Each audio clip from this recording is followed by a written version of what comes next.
I created Species Nutrition with one mission in mind: to provide bodybuilders and serious athletes with no-nonsense supplements that work. I put my name and reputation on every bottle of Species Nutrition products. If you want to be your absolute best, join the evolution.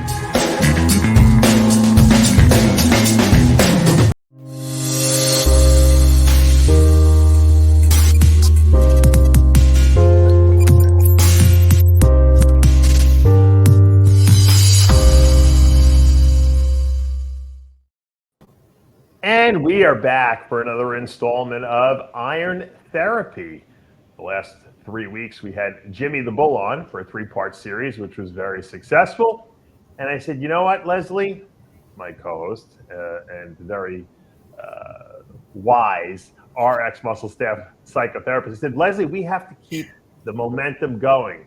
And I had just interviewed IFBB Pro Robin Strand, and he had a really good story to tell us. Welcome, Robin, to the show. Thank you guys so much for having me on. I'm really excited about this. Yeah. Now, Robin, Lesley had talked to me about his eating disorder he had as a kid, with bulimia and struggling with that. And even into, his current day, IFBB Pro, career, he still battles with, the feelings of bulimia. And even, he even was filling me in a little bit on some of the colitis issue he has now. So I thought this would be a good show to do because, you and I have a lot of people contact us on a regular basis. Me for contest prep and diet stuff, advice, you for just help on how to get over these eating disorders. But eating disorders are something that's really big in bodybuilding. And I think it's because bodybuilders are people with eating disorders are attracted to bodybuilding because it's such a structured lifestyle and it really helps structure eating. In your practice, Lesley, do you have a lot of eating disordered patients? Not a lot, but the ones I do have, there's what we call comorbidity. So, it might start with, let's say, a lot of depressive symptoms, and then it ends up kind of showing in some of their eating or over exercising and that kind of deal. But it's not specifically just eating disorders. But I'd love to hear what Robin's experience has been, and maybe I can give him some strategies today. Robin, give us a little breakdown just for the people who might not have seen your interview with me. And if anyone would like to see the interview, I think it was spectacular.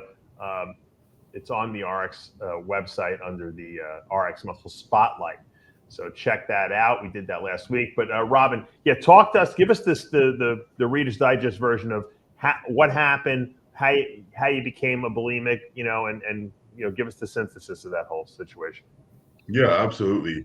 So my bulimia started back in high school, actually, and it's uncommon for, a male high school student to have an eating disorder, but maybe it's less common than we think.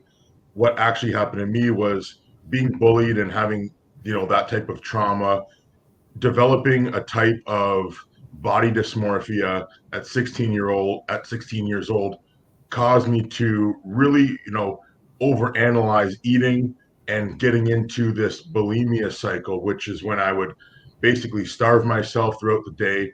Then I would go home and I would binge on as much food as I possibly could. Then I would force myself to throw up. Following that, I would then go and I would run for 2 hours to really make sure that I purged out everything. And I repeated that for a long time, probably 8 months, until I eventually was hospitalized 3 times. And on the 3rd time, I was unable to go to school for 2 weeks, and I ended up being, extremely, sick at 125 pounds. And that's when I really decided that I had to take control back. Lesley, what's interesting is, and Robin didn't go into the whole story, but he had been hanging out with a bunch of, friends, and he was, with all the regular guys in school, and they decided to drink one night, and he got sick because he didn't know that he had some kind of allergy to alcohol, and he threw up all over this one kid's bed. And after that, he became like this social pariah. Like, for some reason, people just thought it was like, we don't want to hang out with you type of thing. And the irony of the whole thing is that he threw up, and that's what, but yet I don't know if it had anything psychologically to do with his eating disorder that he developed after that, but it is kind of coincidental, isn't it? You mean, is that tying into the colitis, or are you No, talking? I'm tying into the fact that he became a bulimic, which is something you do, you throw up. In other words, he threw Gotcha. up and became a social pariah because of that with these kids stupidly, but yet that's what he adopted as his, drug of choice, so to speak. I mean, he could have gone and become a heroin addict, but he didn't, obviously. He decided, I'm going to throw up, is that something like a metaphor, or, I mean, is it just coincidental? It's hard to know exactly, Dave, but I do think that, people's bodies do kind of mimic what the psychological causes may be. Yeah. It's about finding exactly where it stems from, but it's not uncommon, when you're treated like an outcast, right? You want that feeling of belonging regardless of your age. So in order to kind of fit in, so to speak, it's about having a certain presentation, and that can look differently for different people. For guys, a lot of times it's, being a bigger guy, having larger muscles and that kind of thing. So that's one of the reasons why some, not all, but some bodybuilders will go into, why some people with eating disorders will go into bodybuilding. And this happens with females too. It's not just males, but yeah, bulimia isn't typically a male kind of the incidence of bulimia is more females than males. So, but when I heard about the alcohol in the friend situation, because Robin did give me a bit of background before, it does make sense, because it's kind of like you can't stomach. It's kind of that kind of parallel. You can't stomach that kind of feeling and being around that kind of environment, because it doesn't feel right.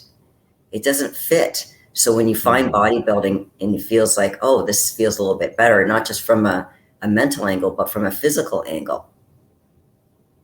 Yeah, that actually makes a lot of sense. Yeah. When I was, I'll just equate it to myself for a second. When I was a runner, I was into that whole like purging of food, not by throwing up, but by running it off, so to speak, like Robin had mentioned. If I felt like I ate too much, I just go for an extra run. So it wasn't enough that I did 10 miles with the team that day. I had to go and run an extra mile and a half after dinner because I just overdid it or something like that. And it wasn't, I don't think it was the fact that I was obsessed with running as much. I think I wanted to just look a certain way, like I wanted to have this like really ripped body, and I felt like if I ate too much, I wasn't going to have that really ripped body, which is ridiculous because I always was ripped. But when I found bodybuilding, and maybe Robin, you can relate to this as well, I found like I was okay with not doing all this over exercising, because as long as I look good. And I found that by eating more food and putting on more muscle, I actually looked better. So to me, I like substituted the overrunning type of thing and the under eating to try to, in my mind, get ripped, with adding more muscle, because that was good too, because that made me look better and feel more secure. Does that make sense? Totally makes sense. I feel like really when you understand nutrition and how you can heal yourself and the power of food, that's kind of really what bridges the gap between having the uncontrollable eating disorder to then having, the ability to control yourself. And bodybuilding was that link for me, for sure, just like it was for you. Yeah. Let me ask this to Lesley. Lesley, do you think that at some point, and I don't know if it applied to Robin and I, but probably we went the opposite direction, I would think. Like first we wanted to be really small, right, skinny, whatever, lean, whatever, and we deludedly thought in our head, and then we wanted to be huge, the biggest guy, like it's like almost like you're taking one for the other. But the bodybuilding aspect looks healthier because you're putting on muscle, and you're not all gaunt, and you're strong and vital, and you feel good. So I mean, it can go and get out of control. Obviously, some people use too many drugs and will go crazy with it, but I think that we're all, what I guess the point I'm making, I think we're all in the bodybuilding world a little addicted to our image, right? Our body. Oh, there's different levels to it, Dave. I mean, it's kind of like I've bodybuilders have asked me, am I crazy? And I'm like, you have to be crazy. And that's not just bodybuilding. That's like any athlete. If you want to be on the top level, you have to do things that the quote unquote normal people wouldn't do. You have to go above and beyond. And obviously there's health parameters around that, but apart from that, yeah, you got to push yourself, which is considered a little crazy. And I don't mean that in a psychology kind of way, but I'm just saying you have to be a little crazy to do what we do. Yeah. Robin, did you feel like you needed to be validated by other people? Like, and that's why, you would do extreme things, whether it be obviously trying to get too skinny and then going the other direction and putting muscle on. Did you feel validated the more muscle you put on and the more people that gave you compliments? 100%. I remember even when I was trying to be as skinny as possible, there was some type of validation that I was looking for. There was, because I remember going to, Abercrombie and Finch and buying like extra small shirts, like literally extra small, and wearing them because they would hug my sleeve, they would hug my arm. And I would go to school, and I remember feeling so awkward because I was 5'11", 125 pounds, and I knew what I was doing to myself, but somehow I was trying to get validation from people to look at me like, look how shredded I am. And I don't know, but then I went, like you guys were talking about, in the completely opposite direction, from one extreme to another. Now I'm trying to seek validation for being the biggest, most muscular guy, and for a while I almost didn't want to accept that. But now I honestly really do. It's like, that's part of it. That's part of being a freak, is that people are going to look at you. People are going to want to ask you about it. And I'm still pursuing that. And maybe it's an addiction, but I'm totally okay with that. And, Lesley, just to give you, once again, I'm relating to him because I think we went through similar journeys. But at some point, I became comfortable with, all right, I achieved some level of success and was validated enough times by my peers that it was okay not to be the biggest guy anymore. And that's when I started to downsize. I think I became, I don't know if that you can call mature, or maybe I got over the whatever dysmorphia I had in my mind, but I became comfortable and at peace with how I looked. And it took a long time to get to that point, because we all want validation, right? It goes back to the old Rocky thing. We all want to be validated as not just another bum for the neighborhood, right? Mm-hmm. And it's tough, it's tough, becoming comfortable with who you are and the way you look. And a part of that process, Dave, is learning how to get your validation in other places. It's fine to get validation from other people and get that kind of encouragement, that kind of feedback, but it's also, coming from within. Can you actually be happy? Now, we're never happy, I get it. But I mean, to some extent, are you happy with, who you are? You're not just your body parts. Mm-hmm. You're more than that. You have got a personality. We wear many hats. We're not just an athlete. And that's the thing. Sometimes we identify, and this is part of our self-esteem, is we identify with our sport. But again, that's only a piece of our identity. It's not the full identity. So when people learn how to accept or be able to create and appreciate they're more than just an athlete, then they can learn how to accept if they don't receive or if they don't achieve certain ideals. Yeah, but I think we all want to be, well, not all of us, I might be speaking not for Robin, but I think I am. I think we all want to be considered special, something special about us, right? And in order to be special, you have to do something that not everyone else has done, right? You have to achieve a certain level of something, whether it be being the skinniest guy or the fastest. In my mind, I wanted to be the fastest guy, I was always into sports and something like that. And at some point, I guess early in my sports career, I was very lazy. I was like a coaster. In other words, just things came naturally to me. I was a good athlete. And I didn't put the level of effort into the sports that I played because I didn't have to, I was one of the the good athletes. And but people start passing you at a certain point, because there are people who are like Michael Jordan, who are playing on the playground, 18 hours a day basketball, or they're practicing soccer in their backyard for 6 hours after practice and on the weekends. And how do you match up with someone like that? But I didn't understand that, in high school, because I was lazy, a typical lazy kid. And when I guess when I graduated high school, I found that, what? Everyone passed me by. If I want to be great at something, I'm going to have to give 100%. So I went the other direction. Now I'm like, all right, you know what? Now I'm going to give 100% to everything I did. First, it was running while I was in college, and I achieved a fair level of success. I didn't know anything about anabolic steroids back then. But then I got into bodybuilding, and I said, you know what? I look at these guys like Arnold and Stallone, and I'm like, how the freak am I going to look like this, you know? But once you become empowered and you learn the rules, eating, training, and you see your body changing, I think that's very empowering. And to me, it gave me a level of confidence about myself that nothing I ever did ever gave me. I don't know if Robin, can you speak to that? I think it's such an interesting thing because I'm almost just thinking now, like that you mentioned that when you go into college or university, that's kind of almost, in my opinion, that's the turning point, because you could coast through high school and you can do pretty well, and you can get to that college level, university, whether it's for sports or academics. This is where I noticed that for myself and for my peers, it's where you make that choice, whether you want to be, like you said, one of those coasters, or whether you want to be someone who rises above and gets to the top of their class or the top of whatever endeavor that you choose to do. So it's interesting because now if you get into bodybuilding, for example, it's not based on a score that you have that you can just work necessarily harder on and spend more time on, like you could with, academics, or even in certain sports where you're, basically getting your placing or you're winning based on how many, times you score, for example, or what your skill is that you can put exact time in.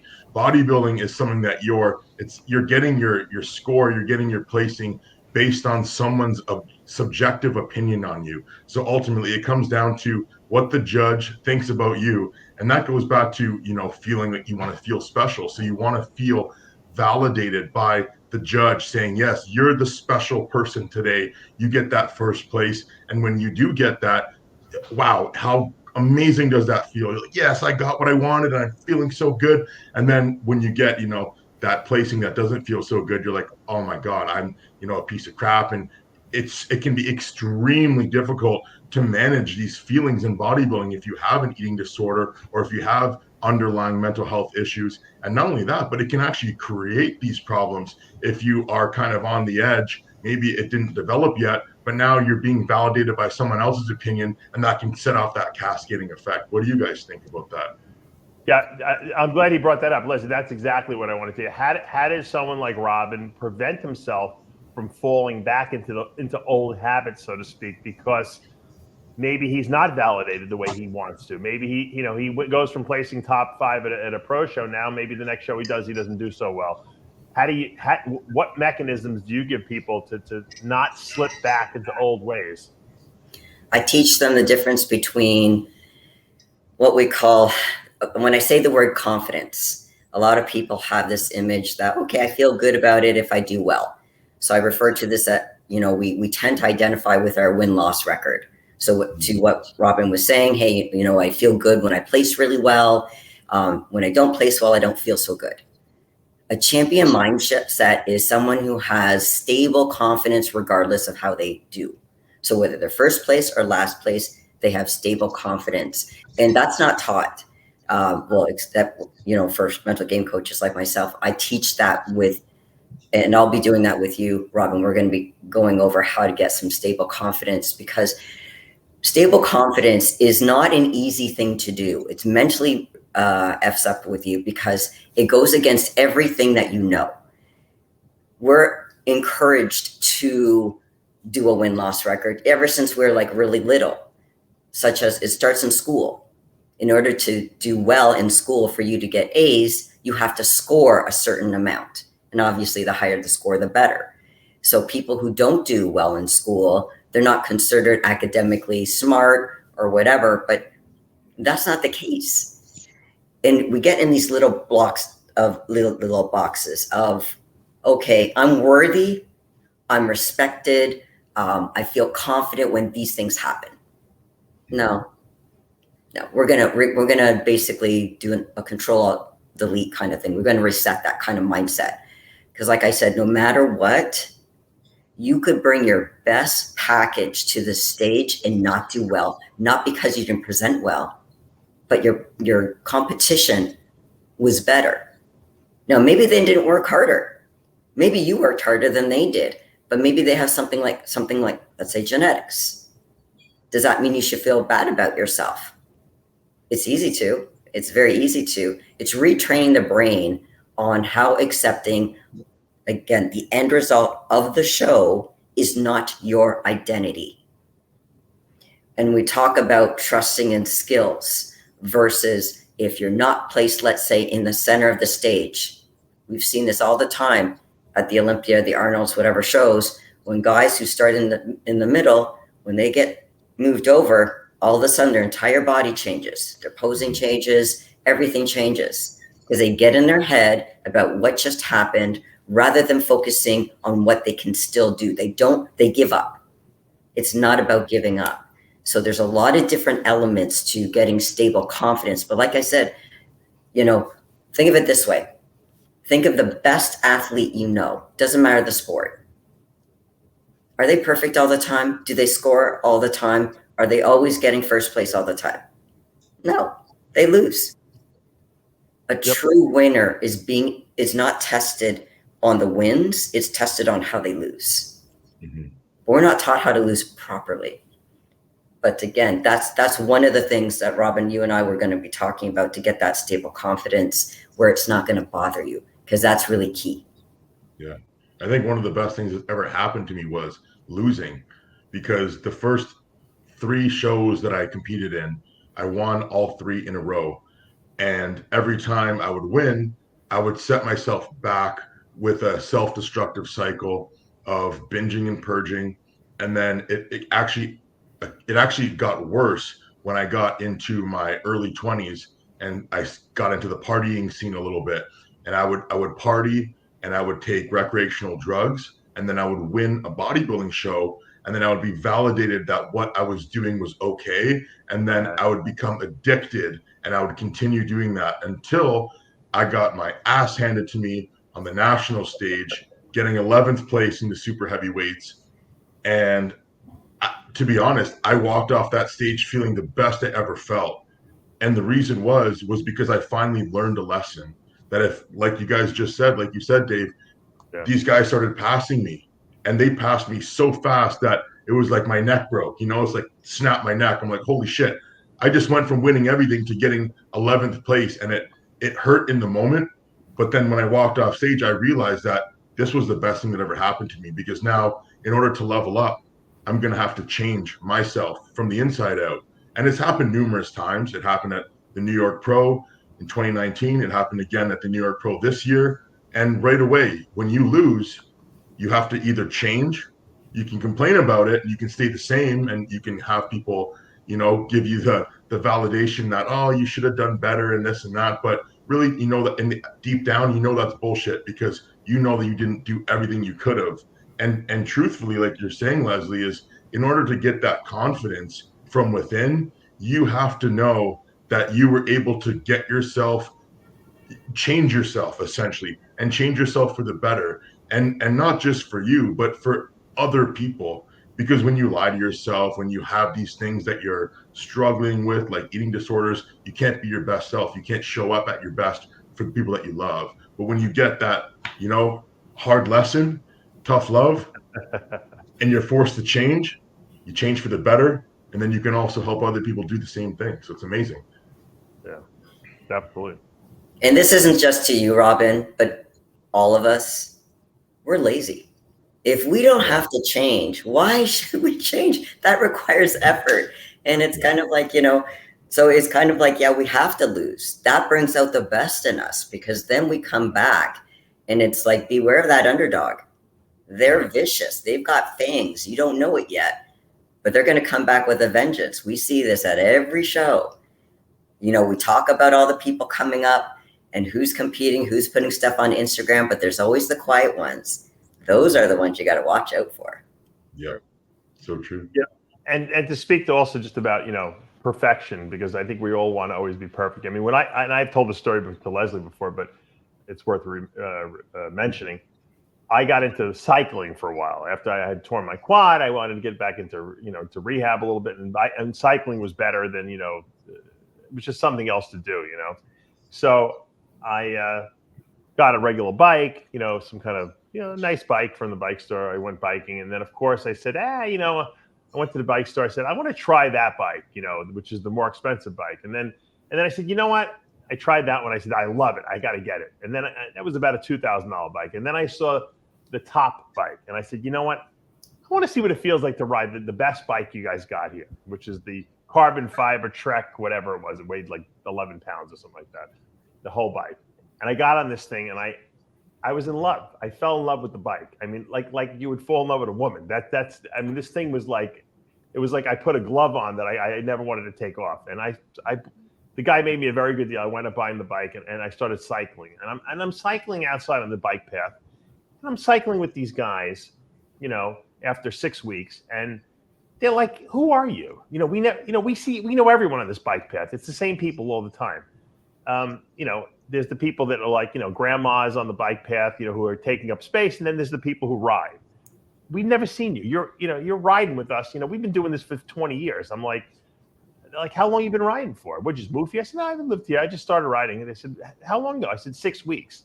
They're like, you know, you're riding. You know, I don't even know how you're keeping up with us. And that, to me, I got back into this whole mindset of I need to be validated by the bikers now, by the guys who bike. Like, what am I, fucking nuts? And that's when I found out I had an arrhythmia, actually. I didn't even know I had a heart arrhythmia until I started riding this bike, which might have been the reason why I got into it, you know, the big guy upstairs. So I noticed on my heart rate monitor, I was getting weird, you know, spiking heart rates out of nowhere for no reason. And I said to myself, you know, there's got to be something wrong with you, because everything I do has to be an extreme level, and I think it really is not that I want to do it. It's like that I feel I need to be validated by these other people that I am at the level of excellence in everything that I do. And that's definitely, you know, that's a disorder right there. Now, it might help me in my life in terms of success, but it's definitely a disorder. But so at some point I came to the realization that I'm being ridiculous, because even one of the doctors said, he goes, why do you have to bike at that level? Why can't you just go out there and ride the bike and enjoy it? And I said, you know what? He's right. I'm not even competing. I'm not going out and doing road races. Why am I doing this? And it goes back to the whole thing that we all want to be, especially people who are bodybuilders. We all want to be validated. For some reason, we have something that inside of us that is not normal. We need the validation by other people to feel good about ourselves. And some people do it through food, whether they're overeaters, right? They eat to feel validation or emotional satisfaction. Some people starve themselves to deprive themselves, to say, hey, look, I don't eat, I can control my food intake.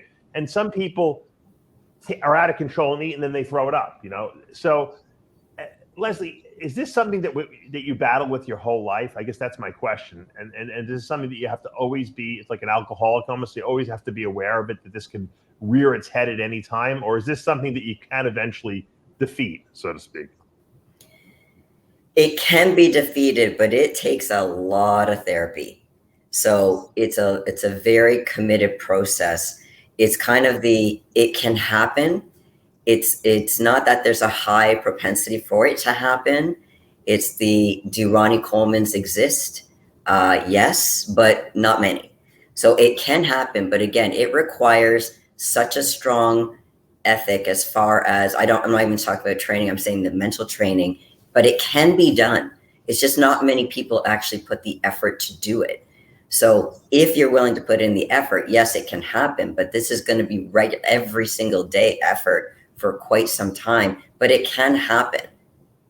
But it's definitely not an overnight process, that's for sure. And you can tell the story because I have awareness now. I think awareness is the most important thing. If you have awareness that you have this personality, then you can stop yourself sometimes, you know, before you get out of control. Like, I'm at a point now where I know who I am. You know, I know I feel validated enough by the world of bodybuilding that you know that I'm comfortable not always having to try to prove myself, like, you know, anymore.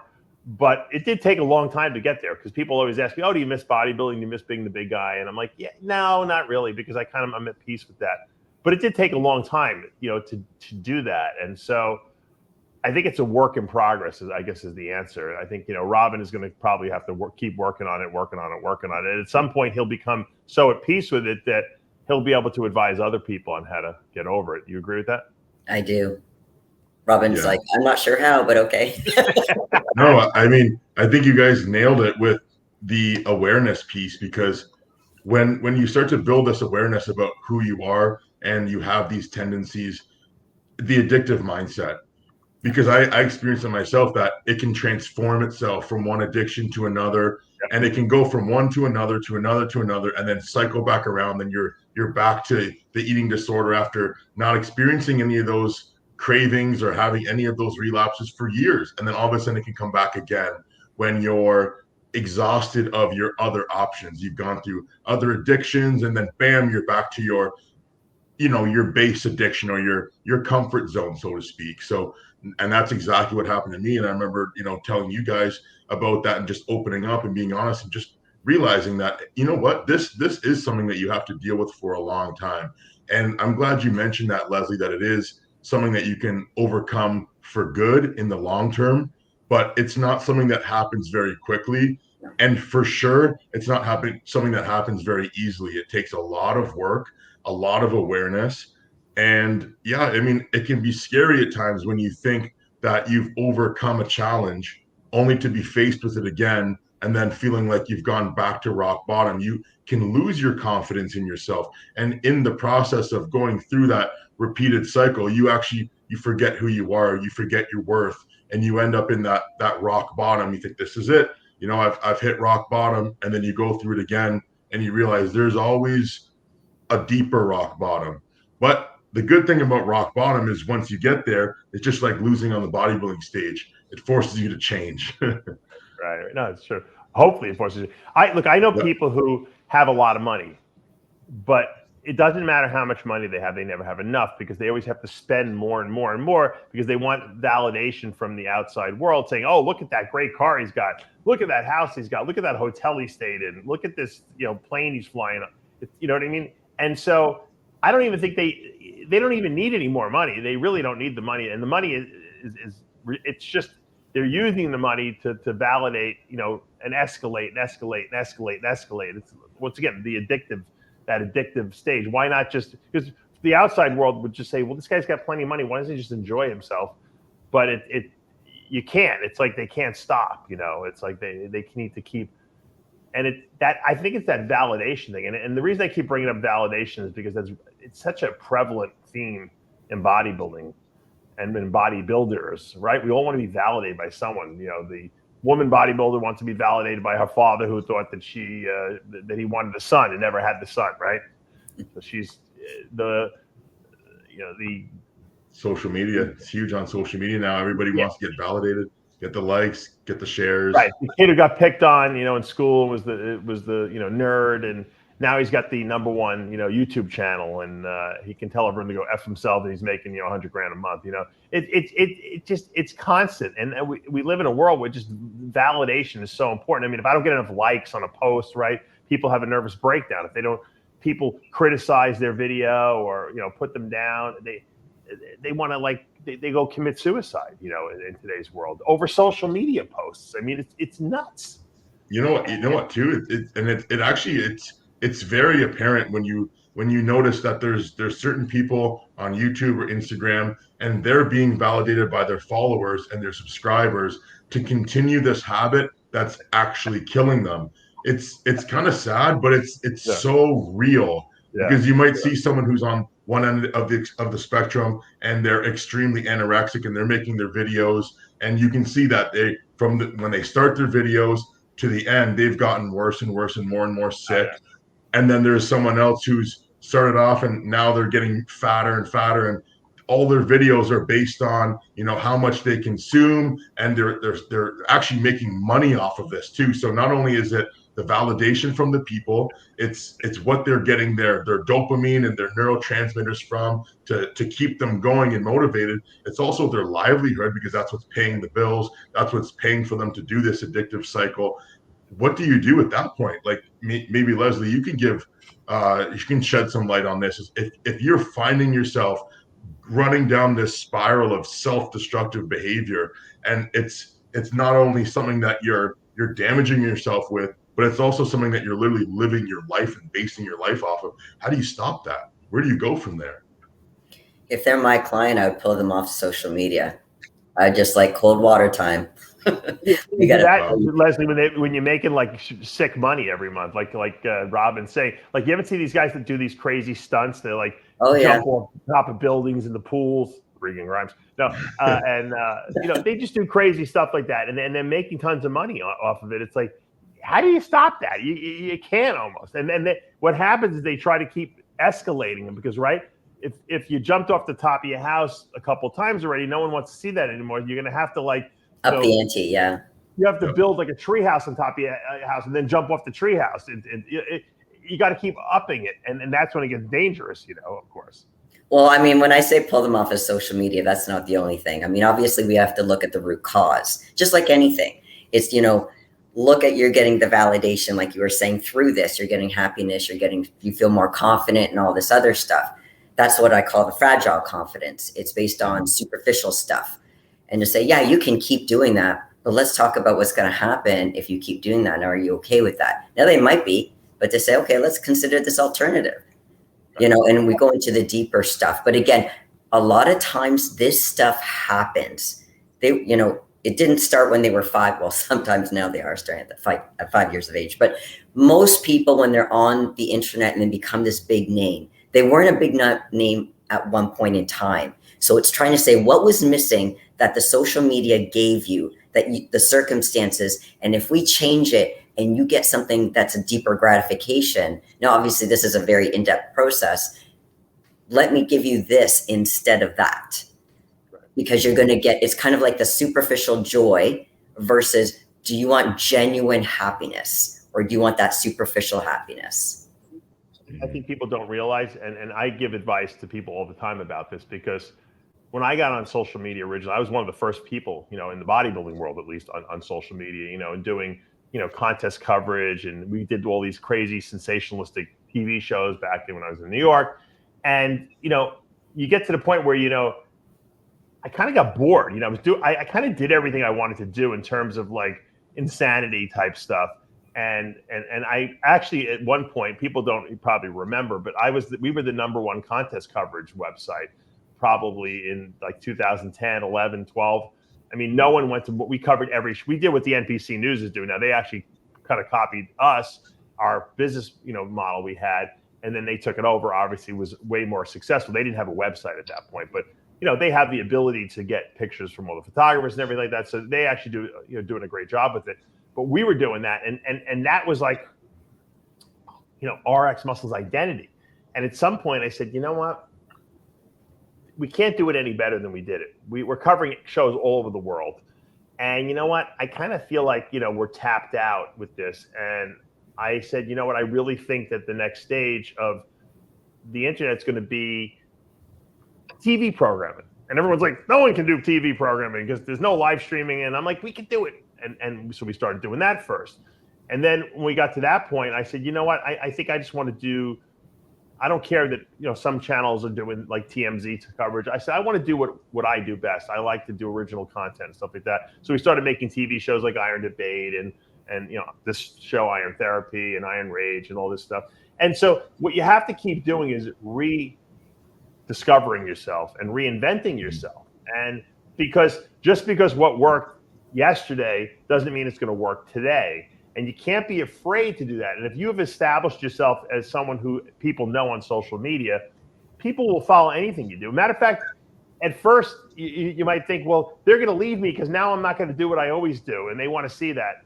That's not necessarily the case. If you change, they might change with you. You know, you can set your own trends.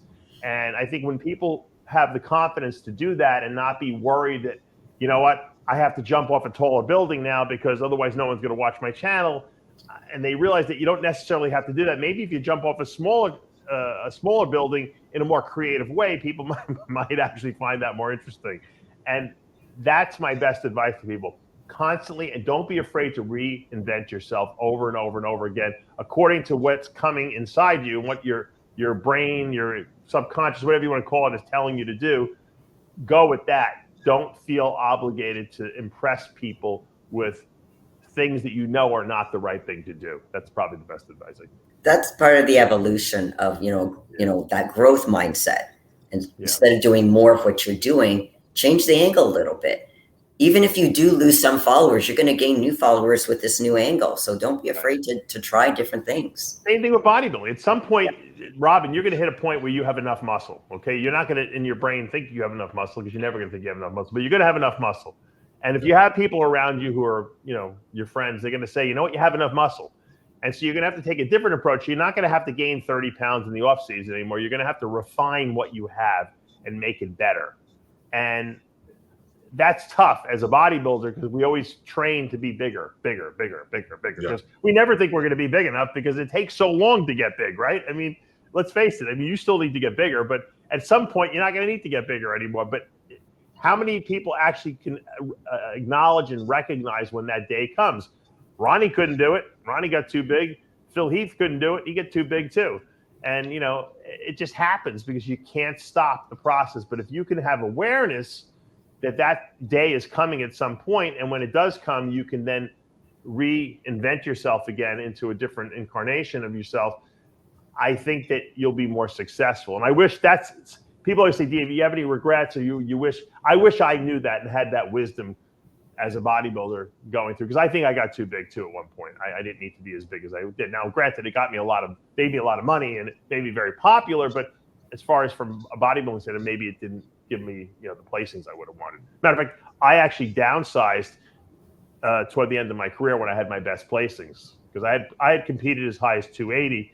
I found that I did the best around 268 to 270. So, I just learned that by trial and error. But if you could have awareness of that, maybe I can save you guys a lot of grief.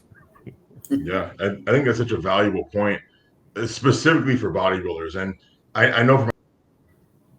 Oops. Oh, goodness. Oh, sorry. So for myself, trying to be more self-aware and working on self-awareness, understanding that I'm still in the validation phase of bodybuilding, understanding that there is still more size that needs to be put on. And who's determining that? Right now, it's the head judge. So if I ask the head judge for his feedback, he says, well, you need a little bit more muscle here and there and this and that. It doesn't matter if my family says you're big enough or my friends say you're big enough. I know that I need the validation from the head judge. That's what I'm focused on. That's what I'm going to do. As a professional bodybuilder, that is my job, to satisfy this one or five people that are, judging me subjectively. But I think it's such a good point that once you reach that point, now it's like what you've taught yourself to do, just get bigger, force feed, continue down this path. It becomes self-destructive at some point, because you've earned all the muscle you need to do. And now you have to transform yourself. Now we have to, as they say, refine, or we have to, define, or we have to now mold, or whatever kind of however you want to put it. We have to change our program. We have to change our plan of action in order to, if we still want to compete and win, what do we have to do that? It's not always just building muscle. And that's apparent on the pro bodybuilding stage all the time. There's the most muscular guy doesn't always win. Like you said, Dave, you look better at 268 than you did at 280. And there's a lot of bodybuilders, I'm sure, that can relate to that. But you get in your head, you get this body dysmorphia complex that doesn't allow you to really see that. We need more awareness to really see that. And then what comes after bodybuilding? We're trying to hold on to this being the biggest person, which then leads us down the road of health problems. We've seen that with so many bodybuilders, and rest in peace to the ones that are not able to bring that awareness to light in time to save themselves. It's so sad.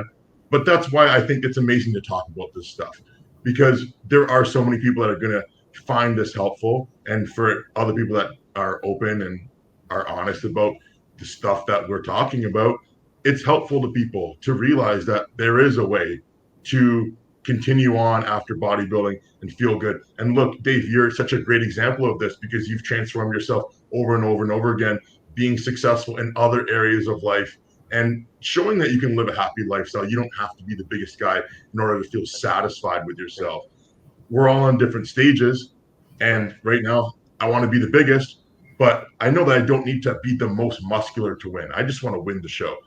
Right. And when it comes down to like specifically bodybuilding, and why I think it can be sometimes difficult for people that are if you've ever struggled with mental health and then you get into an extreme sport like bodybuilding, it can trigger things to make it worse.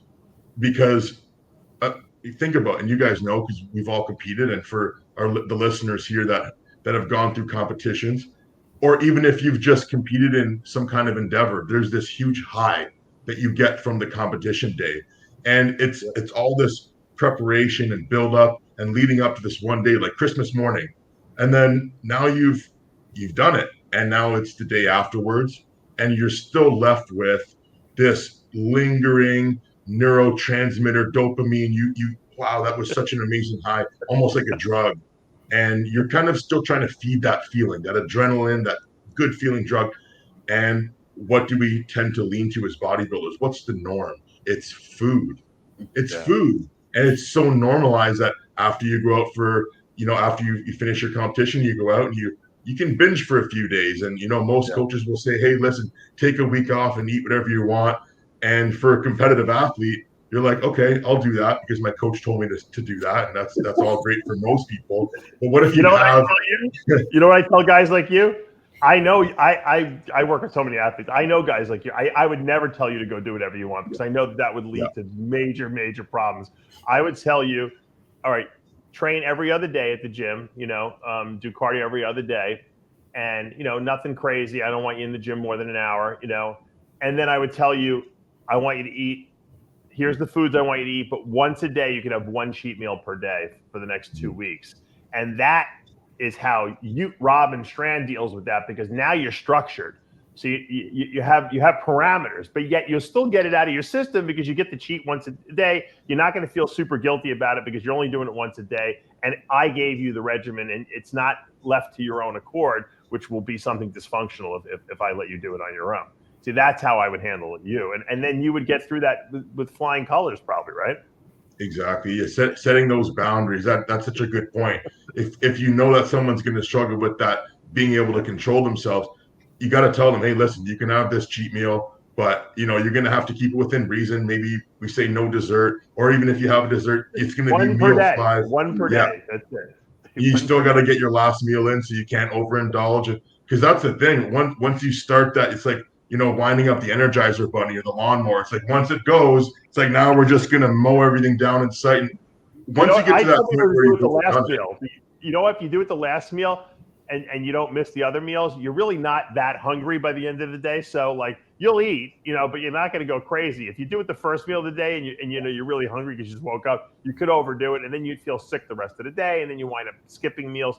So I always tell people when they do their cheat meal to make it at the end of the day because you've already had a successful day. You can't really ruin it too much, at night, Yeah. And I think, you really have to set boundaries for yourself. You really have to give yourself rules. If you're really in the depths of this eating disorder, if it's something that that you're very susceptible to falling back on it, you got to set rules for yourself. If I'm going to have a cheat meal and dessert, I'm going to stop myself after having the one piece of dessert that I want. Because I'll tell you guys, there's been times where I've accumulated so much junk food from, just, 3 weeks out. Oh, I'm just going to buy one thing every time I go to the grocery store. I think a lot of us has done it. Yeah, that's destructive. That's very self-destructive.